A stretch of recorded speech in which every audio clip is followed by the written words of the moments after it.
Assalamualaikum warahmatullahi wabarakatuh. Perkenalkan, nama saya Zahara Intan Ramadhani, NPM 2042468. Saya dari kelas 4C, Fakultas Ilmu Sosial dan Humaniora, Program Studi Pendidikan Guru Sekolah Dasar. Di sini, saya akan menjelaskan yaitu materi tentang Standar Pendidikan Dasar (SKL), Standar Isi, dan Sistem Zonasi.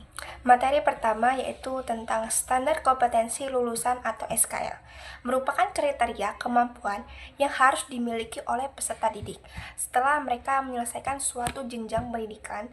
Dalam hal ini, pada tingkat SD atau MI, SKL menjadi patokan tentang kemampuan apa saja yang seharusnya sudah dikuasai oleh siswa ketika mereka lulus. Kemampuan yang dimaksud tidak hanya terbatas pada aspek pengetahuan saja, tetapi juga mencakup sikap dan keterampilan. Jadi, siswa tidak hanya diharapkan pintar secara akademik, tetapi juga memiliki karakter yang baik. Adapun tujuannya yaitu menjadi acuan utama dalam perkembangan kurikulum sehingga pembelajaran yang diberikan sesuai dengan tujuan pendidikan. Yang kedua, dapat mewujudkan keselarasan antara pendidikan dan kebutuhan masyarakat agar lulusan dapat berperan dengan baik. Yang ketiga, menjadi dasar dalam evaluasi serta perbaikan sistem pendidikan sehingga kualitas pendidikan dapat meningkat. Yang terakhir, yaitu ada membantu guru dalam merancang strategi pembelajaran yang lebih efektif. Selanjutnya itu ada komponen SKL, itu ada 3. Yang pertama itu sikap. Pada aspek sikap, siswa diharapkan memiliki nilai-nilai keagamaan yang baik dan perilaku sopan serta mampu mewujudkan kedisiplinan dan rasa tanggung jawab dalam keseharian. Yang kedua itu ada pengetahuan. Pada aspek pengetahuan, siswa dituntut untuk memahami hal-hal dasar di sekitarnya, termasuk kemampuan membaca, menulis, dan berhitung. Yang ketiga itu ada keterampilan. Pada aspek ini, siswa diharapkan mampu berpikir secara logis dan kreatif, serta dapat menyelesaikan masalah sederhana yang mereka temui. Contohnya, misalnya siswa sudah bisa menyusun kalimat sederhana dengan baik dan berkomunikasi secara santun, bekerja sama dengan teman saat berkelompok, serta memiliki kepedulian terhadap lingkungan sekitar. Selanjutnya yaitu ada tentang standar isi. Standar isi merupakan ketentuan yang mengatur tentang cakupan materi serta tingkatan kemampuan yang harus dipelajari oleh siswa pada setiap jenjang pendidikan. Jadi standar ini menjelaskan apa saja yang perlu diajarkan dan dipelajari oleh siswa di sekolah. Adapun fungsinya, yang pertama menjadi pedoman dalam penyusunan kurikulum, sehingga materi yang diajarkan lebih terarah. Yang kedua itu menjadi acuan bagi guru dalam melaksanakan proses pembelajaran di kelas. Yang ketiga itu menjadi dasar dalam melakukan penilaian terhadap hasil belajar siswa.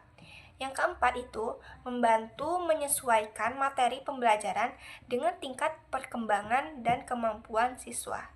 Selanjutnya ada kompetensi inti atau KI, yang merupakan gambaran umum kemampuan yang harus dimiliki siswa pada setiap jenjang. KI ini dibagi menjadi 4 aspek, yaitu KI 1 berkaitan dengan sikap spiritual, KI 2 tentang sikap sosial, KI 3 mengenai pengetahuan, dan KI 4 tentang keterampilan. Keempat aspek ini menjadi dasar dalam proses pembelajaran di sekolah. Selanjutnya ada kompetensi dasar atau KD, yang merupakan penjabaran lebih rinci dari kompetensi inti.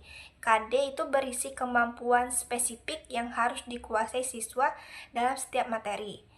Oleh karena itu, KD menjadi target yang ingin dicapai dalam kegiatan belajar mengajar. Sedangkan materi, pembelajaran adalah isi atau bahan yang diajarkan kepada siswa. Materi ini disesuaikan dengan usia dan tingkatan perkembangan siswa, sehingga disusun secara sederhana, konkret, dan dekat dengan kehidupan sehari-hari agar mudah dipahami. Yang ketiga yaitu ada sistem zonasi, yaitu kebijakan dalam penerimaan peserta didik baru yang mempertimbangkan jarak antara tempat tinggal siswa dengan sekolah.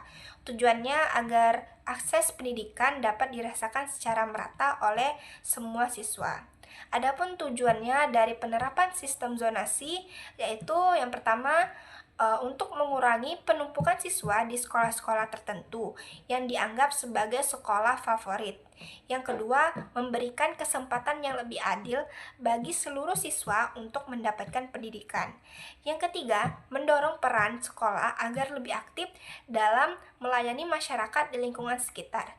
Dan yang terakhir, untuk menciptakan pemerataan kualitas pendidikan di berbagai daerah.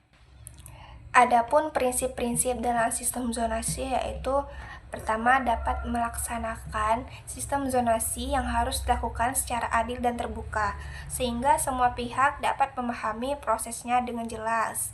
Yang kedua, sistem itu bertujuan untuk memberikan kesempatan belajar yang merata bagi seluruh siswa.